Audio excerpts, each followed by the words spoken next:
Oggi mi pare che il comizio sia intorno alle 18, 18:30, quindi per coloro che ci stanno vedendo in replica, Scopelliti ha già fatto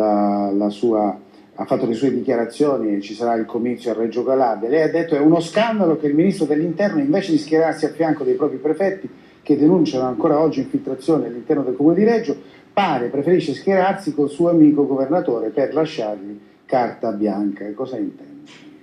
Ma anche questo è un tema molto serio. Il prefetto Piscitelli, i commissari che sono stati nominati per il comune di Reggio Calabria, che come sappiamo è stato sciolto per problemi di infiltrazioni,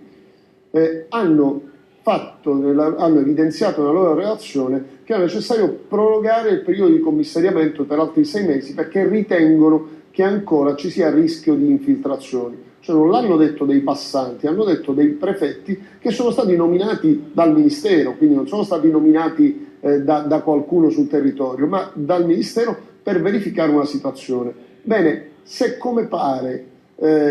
ci auguriamo di no, il Ministro dell'Interno non prenderà in considerazione questa richiesta, ma al contrario eliminerà solo per una questione di carattere elettorale, perché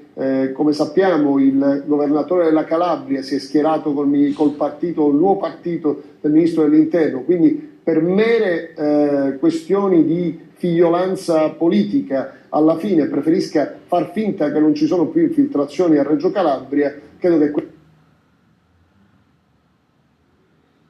questo sia un fatto di una gravità inaudita, e quello che risulta è che il prefetto Piscitelli, dopo aver fatto la sua relazione, sia stato rimosso, sia stato anche trasferito, quindi a dimostrazione che forse dietro c'è qualcosa. Con questo noi non vogliamo dire che speriamo che ci siano sempre infiltrazioni, ma proprio per evitare che le infiltrazioni ci siano al comune di Reggio Calabria a tutela di tutti quei cittadini onesti che sono a Reggio Calabria, io credo che sia fondamentale fare in modo che prima di ripristinare la normalità a Reggio Calabria si sia certi di aver eliminato le cause delle infiltrazioni mafiose.